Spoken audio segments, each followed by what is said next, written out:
Señoras y señores, vamos a ser del todo serios. Estamos al borde de una recesión y si lo tenemos bien claro que en Europa va a suceder y el Banco Central parece que ya estaba tomando los pasos para provocarla, Estados Unidos podría estar al borde. En serio, por eso es una de las razones por las cuales los mercados parece que no se dan, digamos, puesto de acuerdo hacia dónde avanzar. Y hoy teníamos al Nasdaq, no sé si os acordáis, al abrir el mercado, estábamos a un 2% en los futuros. Sorpresa, sorpresa, decía que no me fiaba.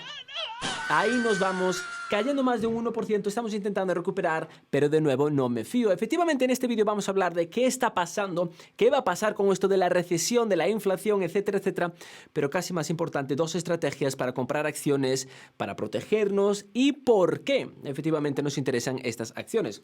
Así que espero que estéis listos, ese botonazo de me gusta azul, porque vamos allá. Y aquí lo tenemos. Goldman Sachs advierte directamente que la guerra de Rusia y Ucrania podría tirar a Estados Unidos y a Europa en una recesión, pero es que no nos sorprende. ¿Y por qué no nos sorprende? Bueno, efectivamente porque, como decíamos, la inflación está subiendo, saltando como palomitas, y esto es la inflación en Estados Unidos. Ni siquiera estamos hablando de la de Europa. Imagino que estamos invertidos más en la bolsa de Estados Unidos que en la bolsa de Europa. Pero indistintamente, mientras antes hacíamos cálculos de que probablemente viésemos una inflación que se viniese hacia abajo durante el mes de enero, febrero, marzo, señores y señores, estamos viendo que esto no va a ser así. Aquí tenemos la inflación de enero, ya no sé dónde tengo la inflación de febrero, voilà, aquí tenemos la inflación de febrero. Fijaros lo que pasaba, donde teníamos ese forecast de que la inflación iba a venirse hacia abajo y que luego, al compararlo con los anteriores trimestres, íbamos a tener unos buenos resultados, el mercado iba a estar contento porque ya habíamos llegado al máximo de la inflación, ahora todo iba a ser hacia abajo y ya íbamos a poder hacer cachín, cachín. Vemos que no, vemos que efectivamente la inflación está subiendo y casi más importante, y tenemos que tenerlo muy en cuenta a la hora de analizar el porqué de estas caídas del mercado y sobre todo qué queremos comprar, porque lo que está pasando ahora mismo es que esto es el mes de febrero, pero en el mes de febrero no teníamos la gasolina a $7 el galón, no teníamos el petróleo a $125.000 y aún a día de hoy, es que también lo volvíamos a mencionar y me saltaban pero chispitas de la cabeza, pero por el amor de Dios, teníamos el petróleo por encima de los $100, a casi $10. ¿Dónde se vio que esto es bueno para la economía? ¿Dónde se vio que esto es bueno para el consumidor? Obviamente, si estos precios no se vienen hacia abajo, prepararos porque es que ya está escrito. Ahora, como decíamos, no hace falta ser adivino para saber que esto está sucediendo. La inflación está saltando y todavía vamos a saltar mucho más. Algo que nos llamaba la atención justo del día de ayer era que el Banco Central Europeo decía, mira, donde antes decíamos que en septiembre vamos a parar de hacer brrr, como que vamos a tener que adelantarnos porque la cosa se está complicando. Esto podría bien ser Christine Lagarde y sus compañeros que de repente de palomas, de alguien bastante suave con la economía, se han puesto un poco más hawkish, un poco más halcones, por así decirlo, y que quieren provocar un poco ya quizás cuanto antes una recesión para controlar esta inflación. Si no provocamos, si el Banco Central Europeo, o quizás también un poco la Fed, como vamos a hablar un poco más hacia adelante, no acaba provocando una recesión, la inflación podría dispararse tanto que podríamos vivir una época extraordinariamente negativa, ya no solo por el mercado. Creedme que si llegamos a una inflación que se acaba pegando y que no somos capaces de separarla, vamos a tener que, cuanto más dejemos a la inflación subir, por así decirlo, más profundo vamos a tener que escarbar en nuestra herida para acabar curándola, por así decirlo. En serio que no queremos llegar a ese punto. ¿Por qué obviamente está sucediendo esto? Bueno, como sabemos, están prohibiendo la energía rusa. Quieren salirse poco a poco de esta energía rusa, pero es que tampoco tenemos, digamos que, otras soluciones ahora mismo. Como estamos observando, la dependencia rusa es absoluta. 8 de los 10 proveedores no son europeos. Y bueno, los dos primeros, sorpresa, sorpresa, son rusos. Estos dos compañeros rusos, como estamos viendo, traen más del 33% del petróleo al mercado europeo. Bueno, tenemos luego aquí también Saudi Arabia, tenemos United States, etcétera, etcétera. Y luego volvemos a tener aquí Rusia, Gazprom, que también nos trae este gas que todavía sigue funcionando. Es decir, estamos hablando más probablemente del 38%. Estamos hablando de una cantidad que ahora mismo Europa no se puede, digamos, permitir dejar de utilizar y todavía están utilizando. La gran pregunta va a ser, una vez que Europa realmente deje de utilizar la energía, ¿a cuánto va a saltar la inflación? Y quizás esto es lo que está haciendo directamente el Banco Central Europeo. Yo me estoy adelantando porque, señoras y señores, la inflación que vamos a ver en Europa quizás no la hayamos visto nunca en la vida. Y esto el gran riesgo que vamos a tener con esto no está obviamente en Europa, sino que está obviamente, bueno, esto es la exposición que tienen bancos europeos a rusos, no es demasiado exceptuando Australia e Italia, además de Francia, que tiene como un 4%, nada. Pero esto sí que podría ser preocupante y nos vamos a parar en este gráfico, obviamente, porque los precios que van a venir una vez que eliminemos la energía rusa de electricidad.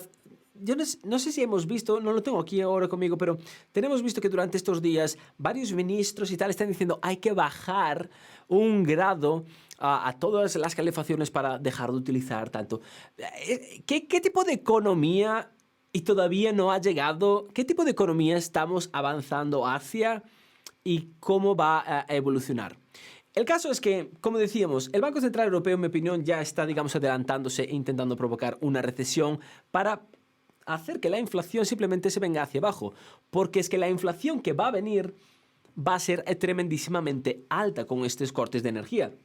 El gran problema para nosotros, obviamente, si tenemos posiciones en el mercado de Estados Unidos, es, digamos, la dependencia o, digamos, la exposición que tienen los bancos estadounidenses, tanto a Alemania como a Inglaterra. Aquí no tenemos Europa, pero bueno, tenemos a bancos europeos, como estamos viendo. Y no es poca. Estas cifras son de hace 2 trimestres, bueno, más de 2 trimestres, junio del 30 junio del 2020. Pero como estamos viendo, bueno, tenemos bastante. Simplemente si nos fijamos en este gráfico, vemos que tanto Inglaterra llega a unos niveles aproximadamente de unos, vamos a poner 600.000 millones de dólares, y luego Alemania, es decir, tan solo dos, llegan a unos niveles de, están aquí unos, bueno, ponle unos 330. Es decir, estamos hablando de casi unos 1 billón de dólares de exposición tan solo en estos dos países, que luego obviamente queda el resto de Europa. Esto es la gran preocupación, porque que Europa caiga en una recesión no es algo que nos esté llamando mucho la atención, ¿no? No es algo que creemos que, oh Dios mío, no sabemos qué va a pasar, o cómo nos podemos proteger, o si estamos... Europa va a caer en una recesión. La recesión europea ya podría estar encima nuestra, tranquilísimamente. En Alemania, en Francia, tan solo las próximas semanas nos dirán. Obviamente, si seguimos evolucionando de manera desfavorable en tanto en cuanto a Rusia y Ucrania, será peor. Además de, obviamente, cuándo vamos a realmente dejar de utilizar el crudo ruso, o cuándo Rusia nos va a cerrar el grifo, porque es que parece que no pensamos que Rusia va a hacer nada, pero Rusia en una de estas se le cruzan los cables, le dice a Gazprom que cierre el grifo del gas y se va todo, señoras y señores, muy al sur. Prepárense y realmente, ¿qué podemos decir? Bernardo, es que ahora mismo, siendo inversor, el mercado va a caer, pero si no somos inversores, la inflación se va a comer mi dinero. ¿Qué alternativas tenemos? Lo vamos a ver ahora mismo. Último gráfico, o última tabla, por así decirlo. Como estamos observando, tenemos aquí los bancos con, digamos, una exposición significativa tanto a Inglaterra y Alemania. Fijaros entonces en un dato bastante curioso. Tenemos JP Morgan Chase con 95.000 millones de dólares, una exposición que aumenta casi un 50% en Alemania, y en Inglaterra, bueno, cierra. Fijaros que aquí tenemos 96, aquí tenemos 95, ¿no? Entonces, prácticamente 200.000 millones de dólares. Bank of America también, digamos que incrementa su exposición. Citigroup también lo incrementa. Fijaros el patito feo. Fijaros dónde está. Fijaros que el patito feo, Wells Fargo, estamos hablando obviamente, tiene casi 30.000 millones de dólares en Inglaterra, pero no tiene nada en Alemania. Claro, la gran pregunta es ¿cuánto tiene el resto de Europa? Pero realmente, si no tiene nada en Alemania, podríamos empezar a asumir que el resto de Europa tampoco va a ser realmente significativo, simplemente va a ser absolutamente cero. Luego también tenemos Goldman Sachs. Vamos a eliminar esto para que tengamos una visión bastante más clara. Luego tenemos Goldman Sachs con 84 y 45, Morgan Stanley con 44 y 18, bueno, aquí los vemos exactamente, ¿no? Van, como estamos observando, de más a menos. Exceptuando, como sabemos, obviamente Wells Fargo, que sí que tiene aquí unos 29, y luego aquí tenemos unos 45, pero bueno, en total. Como estamos viendo, la exposición no es limitada, es decir, es una exposición que va un poco más allá de lo que quizás a nosotros nos gustaría, y esto lo que ya está provocando es que los analistas están recortando ya futuros crecimientos, ya no solo por tanto la inflación que vamos a ver, como comentamos, tanto en Europa como en Estados Unidos, sino con este tipo de contagio, cómo nos va a afectar a los bancos estadounidenses. Todavía es muy pronto, pero en serio que funciona como una ficha de dominó. En el momento en el que Rusia corte el gas, los precios de Europa se disparen por las nubes, bancos europeos empiecen a temblar, cuando un banco europeo coge un catarro, un banco estadounidense va a empezar a estornudar. Aquí tenemos entonces, digamos, las correcciones del crecimiento para Estados Unidos, ¿de acuerdo? En el primer trimestre, bueno, obviamente ya ha pasado, ¿vale? Como que sí decirlo, pero fijaros la caída del segundo trimestre y la caída del tercer trimestre.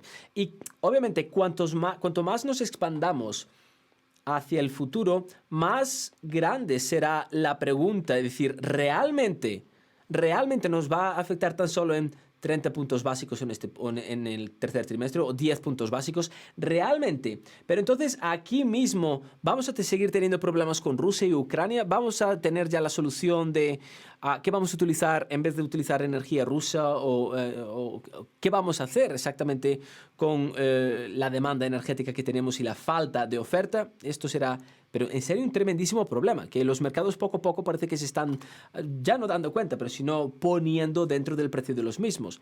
Si nos echamos al S&P 500, vemos que, como decíamos y comentábamos anteriormente, desde el 22 de noviembre, pero sobre todo se ha puesto un poco peor desde esta invasión rusa, ya no tenemos este buy the dip. Recordad que cada vez que el S&P 500 se venía un poco o tocaba el moving de 100, esta línea dorada, era una oportunidad de compra tremendísima y había funcionado desde, obviamente, el marzo del 2020. Pero cada una de las veces la línea de 200 permanecía como intocable. Fijaros lo que pasaba.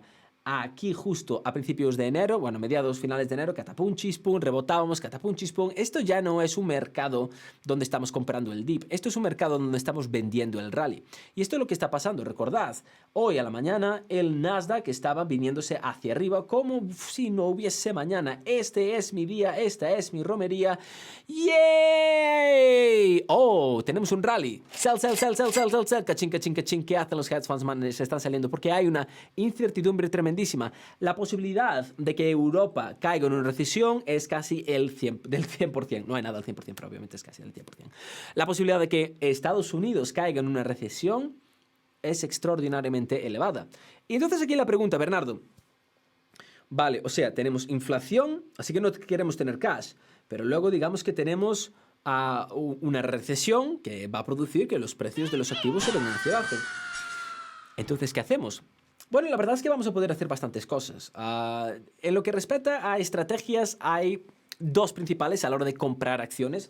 Y luego tenemos otras estrategias que también podemos utilizar con opciones, que son, digamos, más riesgo. Las estamos utilizando también un poco en el grupo para favorecer este flujo de caja para nuestro portfolio. Pero digamos que si no las controláis mucho, bueno, obviamente no voy a recomendar a nadie que haga movimientos de opciones si no las conoce. Siempre, ante todo, en la bolsa, sentidiño, porque estamos jugando con cachín, cachín. ¿Qué compañías me van a interesar a mí comprar cuando éstas se vengan hacia abajo? Me van a interesar comprar compañías que tengan grandes márgenes, grandes crecimientos y sobre todo si también lo suelen hacer un tanto bien digamos, cuanto más nos metamos en esta recesión, empiezan digamos, este es el punto exacto para comprar este tipo de compañías, es lo que me va a interesar. La primera de la que vamos a hablar así bastante rápido es UPS. Esta es una favorita que ya la teníamos en nuestro grupo privado, primer link en la descripción del vídeo. La comprábamos la comprábamos súper barata, compramos a estas zonas. La vendíamos un poco por encima de 200. Está ahora mismo a 206. Lo está pasando bastante mal porque obviamente el precio del crudo va a hacer que sus márgenes se coman. Pero es transporte y es uno de los mejores sectores que lo hace a la hora de, digamos, venirse hacia abajo. Sus márgenes son superiores al 30%. Su crecimiento es superior al 30% también durante los últimos 3 años de manera consecutiva. Su equipo directivo me encanta. No me podría gustar más. La estoy esperando un poco más barata, pero a lo mejor no quiero ser muy cerdito y acabar apretando el gatillo. Otra compañía que sabéis que me gusta es Tesla. ¿Por qué me gusta Tesla? Márgenes macanudísimos, bien por encima del 25%. Crecimiento superior al 50%. ¿Sabéis lo que había hecho? ¿Sabéis lo que ha hecho Tesla durante los últimos 12 meses? Ha incrementado los precios de su mejor vehículo, el Model Y, en un 20%. ¿Sabéis dónde está la demanda de este Model Y? A 12 meses vista. Compra un Model Y, dependiendo de dónde estés, obviamente vas a tener que esperar más de 12 meses. Y sobre todo con estos precios del petróleo en Estados Unidos, pero ¿quién quiere conducir, obviamente, un vehículo? Diréis, no, Bernardo, la competencia, podremos comprar un Rivian. Ya no, bueno, podemos comprar un Lucid. Todas estas compañías acaban de recortar más de a la mitad la capacidad de producción que tenían para este 2022 por culpa de factores de cadena de suministro. ¿Dónde están los problemas de Tesla? Porque no tiene problemas, que obviamente sí los tiene, pero está produciendo Ya está produciendo más de 1 millón de vehículos al año, si mal no me equivoco. Bueno, anyway, hablábamos entonces de UPS, hablábamos de Tesla, otra compañía que me puede llegar a interesar, aunque está en finanzas, tiene mucho que ver con el consumidor y puede llegar a preocupar, pero creo que también está en un muy buen precio, señores y señores, es Visa. Nunca me ha hecho gracia este tipo de compañías, me parecen aburridas, me parecen obsoletas, pero no estoy hablando de una inversión, en este caso estaría hablando de un trade. Visa se empieza a poner interesante, 186, 180, me gusta mucho como nivel. Sabemos que tienen unos márgenes macanudísimos, más del 50% de márgenes. Su crecimiento es ok, 8, 10%. Es Visa. Es una compañía de plástico, vamos a decirlo. Como decía, no es un de mis favoritas, pero bueno, sus resultados trimestrales fueron macanudos. Me preocupa la exposición, obviamente, al mercado europeo. Me preocupa lo que es la economía, que es muy sensible, obviamente. Si el consumidor se apaga, Visa se va al carajo.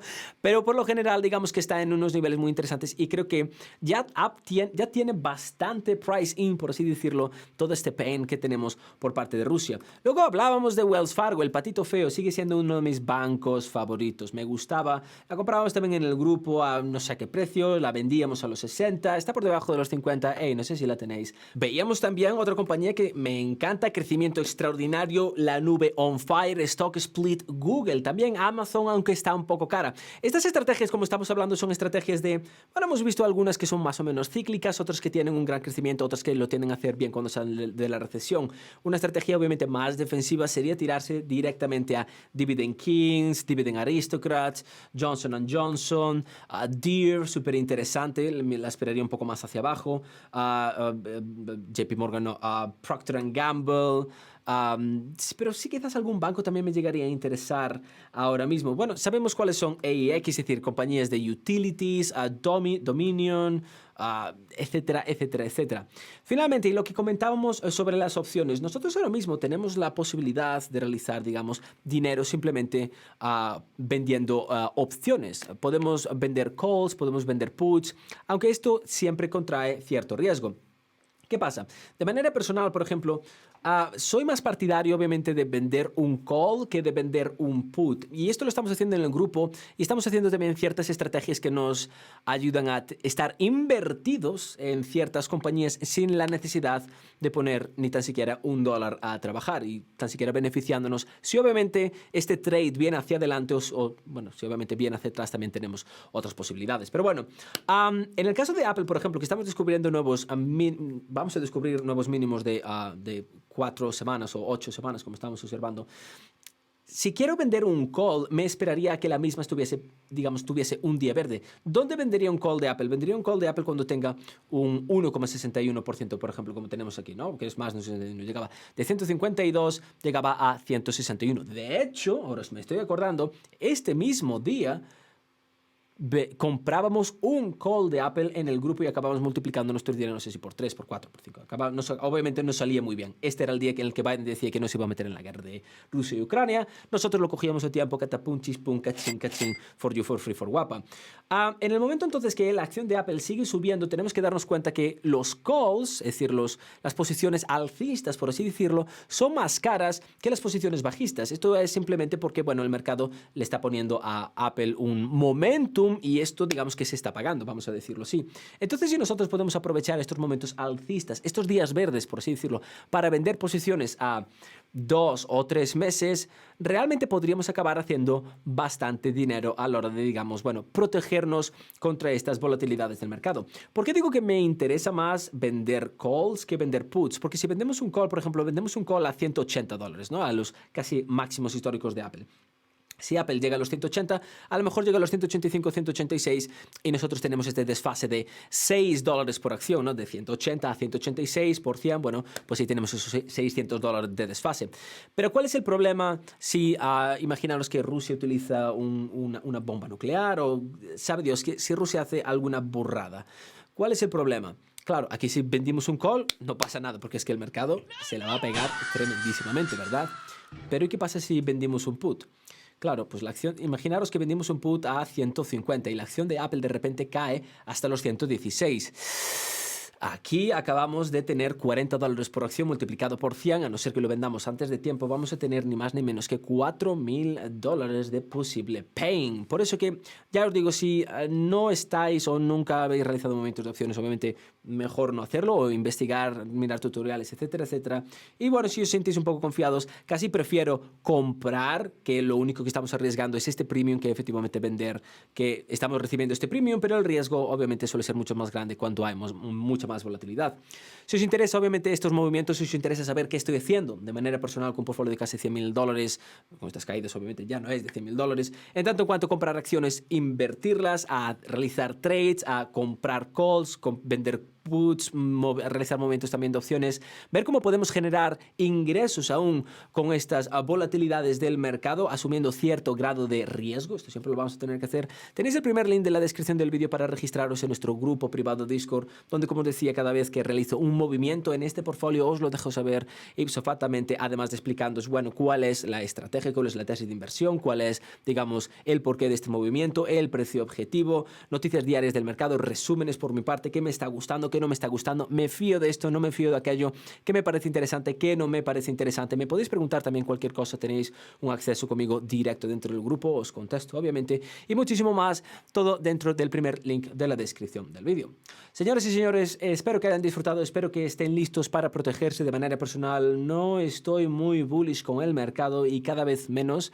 El control del mismo lo tiene el señor Putin y no tiene muy buena pinta. Espero, como os decía, que hayan disfrutado, que hayan aprovechado para hacer algo de cachi durante el día de hoy. Le den ese botonazo de me gusta, suscribirte, campanita si no lo han dado todavía.